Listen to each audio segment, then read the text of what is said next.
Il y a des moments dans la vie où, malgré tous vos efforts, rien ne fonctionne. Vous insistez, vous poussez, vous vous épuisez, et tout semble se bloquer davantage. C'est frustrant, décourageant, injuste, même. Et si je vous disais que c'est justement là que se cache la clé? Dans cette vidéo, nous allons explorer une sagesse trop souvent oubliée. Celle de ne rien forcer. Pas par faiblesse, mais par intelligence. Pas pour abandonner, mais pour avancer autrement. Car parfois, lâcher prise n'est pas fuir. C'est faire confiance à la vie, à votre intuition, et au bon moment. Restez jusqu'à la fin, et découvrez comment transformer votre rapport au monde. Simplement en cessant de forcer. 1. La racine du besoin de tout contrôler. Dans notre monde moderne, vouloir tout contrôler est devenu presque naturel. Dès l'enfance, on nous apprend que la réussite dépend de notre capacité à tout gérer, à tout anticiper, à ne jamais laisser les choses nous échapper. Cette idée est si profondément ancrée que l'on finit par croire que tout doit être forcé pour mériter d'exister. Les relations, les projets, la réussite, même le bonheur. Mais derrière cette tendance à tout contrôler, il y a une peur, la peur de l'incertitude. L'être humain a horreur du vide. L'inconnu l'angoisse. Et pour apaiser cette angoisse, il cherche à combler, à maîtriser, à forcer le déroulement des choses. Ce besoin de tout contrôler est une réponse à cette peur.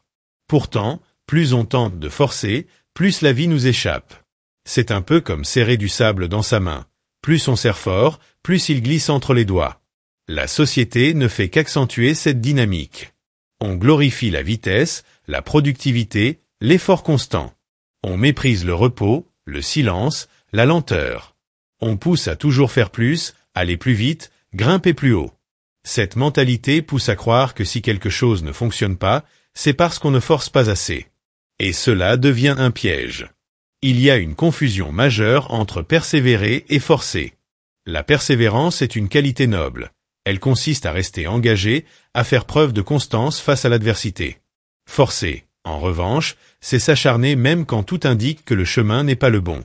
C'est insister dans une direction qui n'est plus alignée avec nous, simplement parce qu'on a peur de lâcher, de perdre, de changer. Prenons l'exemple d'une relation. Deux personnes ne s'écoutent plus, ne se comprennent plus, mais l'une d'elles s'accroche. Elle force la communication, force l'intimité, force la proximité. Et plus elle insiste, plus l'autre se retire. Le lien se dégrade, la tension monte, et ce qui aurait pu être sauvé par un recul sain se transforme en souffrance prolongée. Ce schéma se retrouve aussi dans les projets professionnels, dans les études, dans les amitiés. Il faut avoir le courage de reconnaître que certaines choses ne fonctionnent pas, non pas parce que l'on ne fait pas assez, mais parce qu'elles ne sont pas faites pour nous. Ce n'est pas un échec d'arrêter. C'est une forme d'intelligence. Une sagesse que peu cultive, car elle demande de l'humilité. Ne pas forcer, ce n'est pas renoncer à agir. C'est choisir d'agir avec discernement, avec lucidité. C'est comprendre que tout ne dépend pas de notre volonté et que l'harmonie naît souvent dans l'acceptation plutôt que dans la domination. 2. L'illusion du contrôle total. Nous vivons avec cette croyance profondément enracinée que tout peut et doit être contrôlé.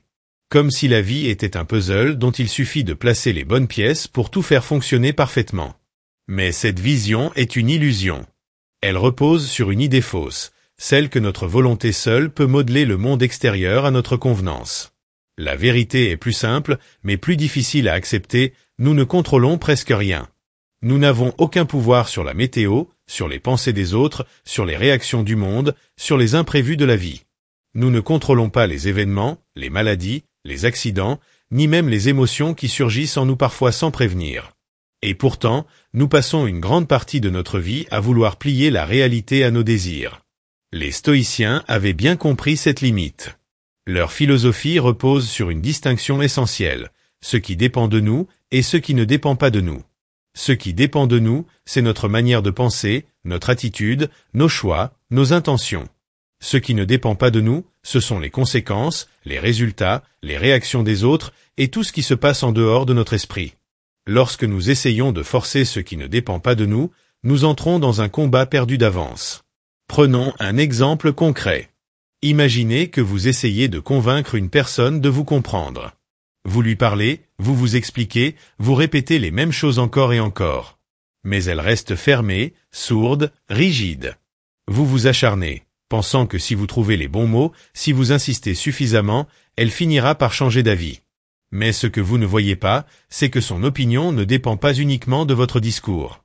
Elle dépend de son vécu, de ses blessures, de son état d'esprit, de ses croyances. Et forcer le changement chez l'autre revient à ignorer cette réalité. Ce même mécanisme se produit quand on force une opportunité professionnelle, un projet, ou même une décision de vie. On pousse, on insiste, on résiste à l'évidence, persuadé que c'est juste une question d'effort. Et quand ça casse, on s'effondre, convaincu d'avoir échoué. Alors qu'en réalité, on n'a pas échoué, on a juste tenté de contrôler ce qui ne pouvait pas l'être. Forcer, c'est croire qu'on peut tout maîtriser. Mais c'est un mensonge que l'on se raconte pour se rassurer. La vie n'obéit pas à nos ordres. Elle suit son rythme, ses cycles, ses mystères. Et plus on veut la dominer, plus elle nous échappe. Lâcher cette illusion n'est pas facile. Cela demande de la maturité, de l'humilité et un certain courage. Mais c'est aussi une libération immense. Car à partir du moment où vous acceptez ce que vous ne contrôlez pas, vous cessez de vous battre contre le vent. Vous redevenez calme, centré, en paix. Vous cessez de forcer, et vous commencez à vivre. 3. La sagesse du flux naturel. Il existe dans la nature un ordre subtil, invisible à l'œil pressé mais perceptible à celui qui observe avec patience. C'est le flux naturel des choses. Un rythme propre à chaque être, chaque saison, chaque situation. Les anciens savaient l'écouter. Aujourd'hui, dans notre urgence à vouloir tout forcer, tout décider, tout obtenir tout de suite, nous avons oublié cette sagesse ancestrale, celle du bon moment. Regardez les arbres. Aucun d'eux ne force la floraison. Aucun ne se débat pour produire des fruits avant l'heure. Tout suit un cycle. L'arbre attend, nourrit ses racines, se prépare, et lorsqu'il est prêt, tout se déploie sans effort apparent. La fleur éclot sans tension. L'eau s'écoule là où le terrain le permet. Le vent souffle là où il est attendu. Tout dans la nature respecte un rythme. Tout, sauf l'humain. Forcer, c'est aller contre le courant. C'est refuser le timing de la vie. C'est croire que l'on sait mieux qu'elle. Mais que se passe-t-il quand on nage à contre-courant trop longtemps? On s'épuise. On se vide. Et pire encore, on passe à côté de la douceur d'un mouvement qui aurait pu nous porter si nous avions eu la patience d'attendre le bon moment. Ne pas forcer, c'est apprendre à faire confiance. À soi, d'abord. Car il faut du courage pour se dire « je n'ai pas besoin de pousser, je peux attendre, je peux me préparer en silence ». C'est aussi faire confiance à la vie. Croire qu'elle n'est pas contre nous, mais avec nous. Qu'elle ouvre des portes au bon moment et ferme celles qui ne sont pas faites pour nous, même si nous ne le comprenons pas tout de suite. Prenons l'exemple d'un projet. Vous avez une idée, vous y mettez tout votre cœur. Mais rien ne fonctionne. Les portes restent closes, les réponses tardent, le monde semble vous ignorer. La tentation est forte de tout bousculer. Mais parfois, ce que l'on croit être un mur est juste un signal. Ce n'est pas le moment. Ou ce n'est pas la voie. Et si vous insistez malgré tout, vous finissez par vous user, par vous décourager, par abandonner en croyant que vous n'étiez pas capable. Alors qu'il fallait peut-être simplement ajuster votre trajectoire, ou attendre. Cela ne signifie pas rester passif. Cela ne veut pas dire ne rien faire. C'est là que la nuance est essentielle. Ne pas forcer, ce n'est pas s'effacer. C'est se mettre à l'écoute. C'est avancer avec souplesse. C'est agir quand il faut agir, et se retirer quand il faut attendre. C'est être dans le flux, pas dans la lutte. Quand vous cessez de forcer, vous remarquez des signes que vous ignoriez auparavant. Vous percevez des ouvertures, des synchronicités, des occasions naturelles. Et souvent, ce que vous attendiez arrive sans bruit, sans drame, sans combat. Juste au moment parfait. Parce que vous avez appris à respecter le rythme de la vie. 4. Les dangers invisibles de l'acharnement. Dans notre culture de la performance, l'acharnement est souvent présenté comme une vertu. On applaudit ceux qui ne lâchent jamais, qui se battent jusqu'au bout, qui ne prennent jamais non pour une réponse. Mais ce que l'on oublie de dire, c'est que cette obstination peut devenir une prison mentale. Une spirale où l'on confond ténacité et aveuglement. L'acharnement, c'est quand l'on continue à insister malgré les signaux clairs que cela ne fonctionne plus. C'est quand on s'entête à réparer une situation déjà brisée, à retenir une personne déjà partie, à forcer un rêve qui ne correspond plus à notre réalité. Et dans cette dynamique, il y a un coût caché, celui de notre énergie, de notre paix intérieure, de notre dignité parfois. Combien de personnes ont perdu des années à courir après un emploi qui les rongeait, une relation toxique, une reconnaissance extérieure qui ne venait jamais? Combien se sont épuisés à forcer l'attention de ceux qui les ignoraient, à poursuivre des projets qui les vidaient? L'acharnement ne construit pas toujours. Il détruit aussi. Lentement. Silencieusement. Ce qui rend l'acharnement si dangereux, c'est qu'il est souvent motivé par l'ego.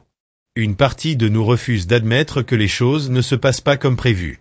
On a investi du temps, de l'émotion, de l'image sociale dans cette relation, ce projet, ce choix. Renoncer reviendrait à dire qu'on s'est trompé. Et cela, l'ego le supporte mal.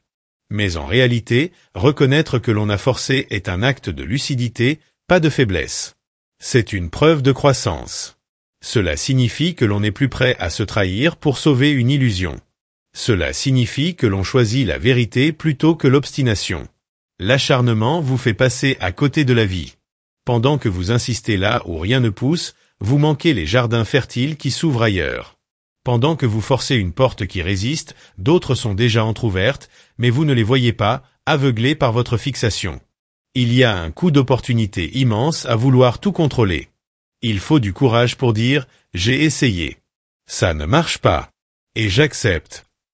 Pas une résignation amère, mais une libération consciente. C'est dans ce lâcher-prise que renaît l'espace intérieur. Là où l'acharnement vous enfermait, l'acceptation vous ouvre. Et c'est souvent après avoir cessé de forcer que les choses s'alignent enfin. Ne vous définissez pas par votre capacité à vous accrocher coûte que coûte, mais par votre capacité à discerner quand il est temps de s'arrêter, de reculer, de changer de cap. La vie ne récompense pas ceux qui forcent, mais ceux qui écoutent. Ceux qui ont le courage d'abandonner ce qui leur coûte la paix pour retrouver ce qui leur rend la vie. 5. L'art de lâcher prise avec confiance. Lâcher prise. Ces mots font peur à beaucoup, comme si cela signifiait abandonner, perdre ou baisser les bras. Pourtant, le véritable lâcher-prise n'est pas une fuite. C'est une force.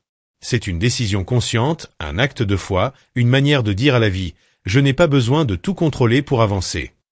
Quand on force, on est tendu, inquiet, frustré. On attend que les choses se plient à nos volontés, et chaque résistance devient une menace. Mais quand on lâche prise, on change de posture intérieure. On passe de la crispation à l'ouverture. On cesse de s'accrocher à un résultat précis. On accepte que le chemin puisse être différent de ce qu'on avait prévu, sans pour autant perdre notre direction profonde. Cela demande de la confiance. Confiance en soi, d'abord. Car vous devez croire que vous avez en vous les ressources pour faire face à ce qui viendra, même si ce n'est pas ce que vous attendiez. Mais aussi confiance en la vie. Croire qu'elle n'est pas là pour vous punir ou vous briser, mais pour vous faire grandir. Même dans ses silences. Même dans ses détours. Lâcher prise, ce n'est pas rester les bras croisés. C'est continuer à agir, mais sans obsession. C'est poser les bonnes actions, puis relâcher l'attente. Faire votre part, et laisser le reste suivre son cours. Comme un semeur qui plante des graines et accepte de ne pas les voir germer immédiatement.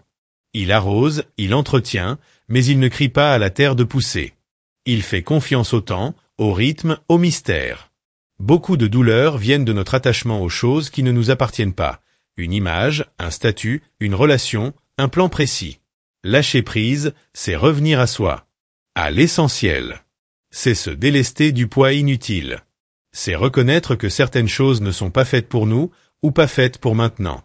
Cela ne veut pas dire que vous ne devez plus rêver, plus espérer, plus agir.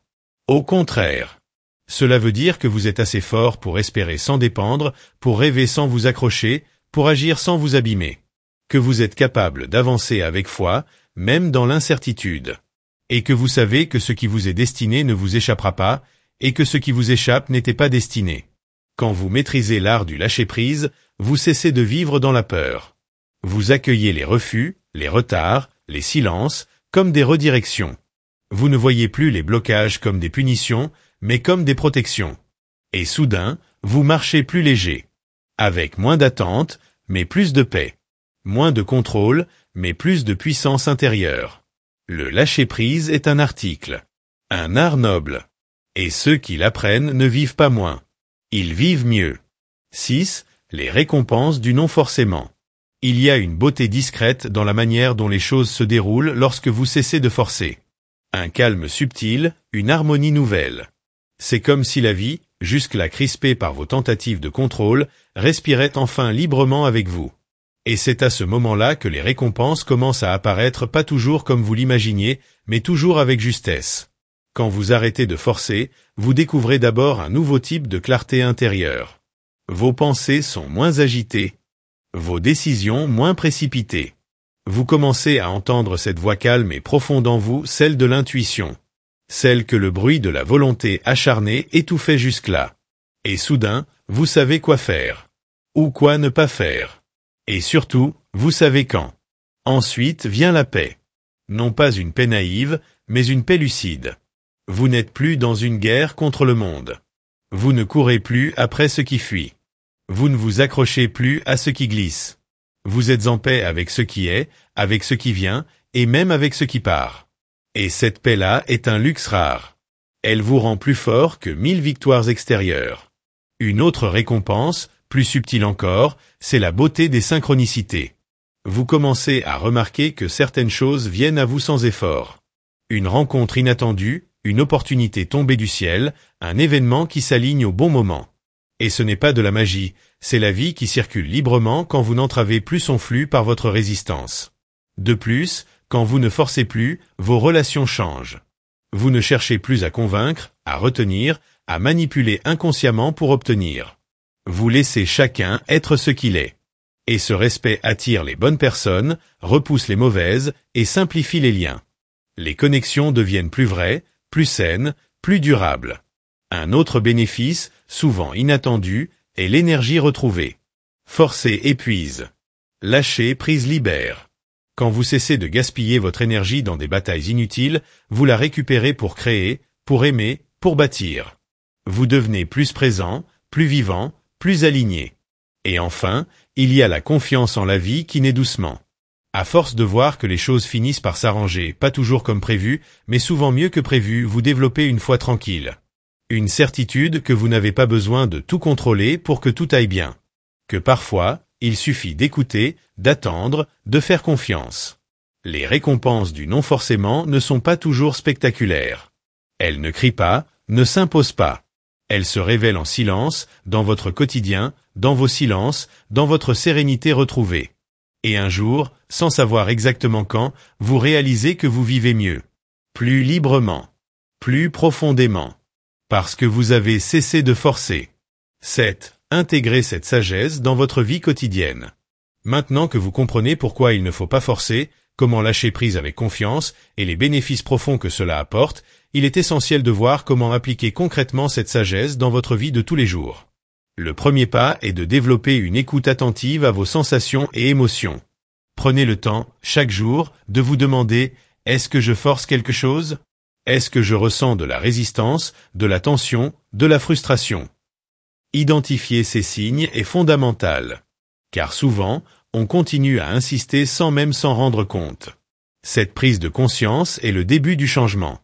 Ensuite, apprenez à observer sans juger. Quand une situation vous semble bloquée, ne vous dites pas automatiquement que c'est un échec ou une faute. Accueillez simplement ce constat comme un fait neutre. Cela enlève la charge émotionnelle qui vous pousse à forcer davantage. Un outil puissant est la respiration consciente. Dans les moments de tension, prenez quelques instants pour respirer profondément, lentement. Cette pause permet de rééquilibrer votre mental et de reconnecter avec votre calme intérieur. C'est souvent dans ces moments de silence que la meilleure décision émerge. Puis, pratiquez l'art de la patience active. Cela signifie agir avec discernement, sans précipitation ni obsession. Posez vos actions, mais acceptez que les résultats prennent le temps nécessaire. C'est un équilibre subtil entre faire votre part et laisser le reste à la vie.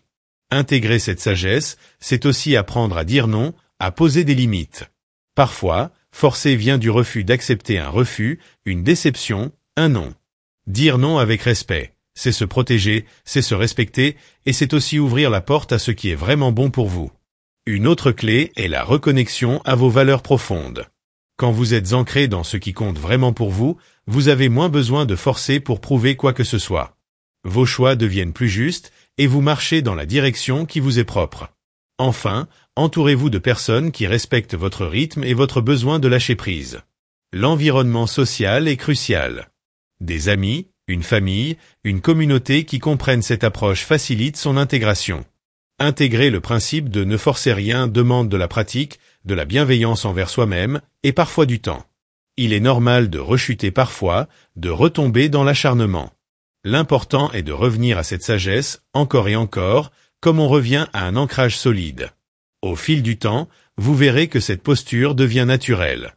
Vous apprendrez à avancer sans vous épuiser, à accueillir les surprises de la vie avec sérénité et à vous réaliser pleinement sans jamais perdre votre paix intérieure.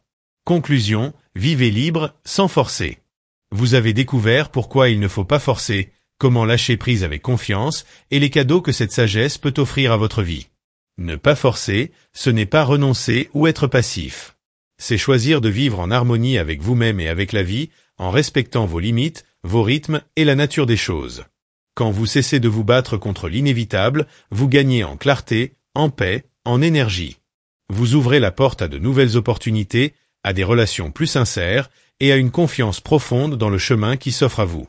Vous devenez plus fort, non parce que vous imposez votre volonté, mais parce que vous savez quand lâcher prise. Cette philosophie, simple en apparence, transforme radicalement la manière dont vous vivez chaque instant. Elle vous invite à faire votre part, puis à laisser la vie faire la sienne. À avancer avec foi, patience et bienveillance envers vous-même. Alors, aujourd'hui, je vous invite à intégrer cette sagesse dans votre quotidien.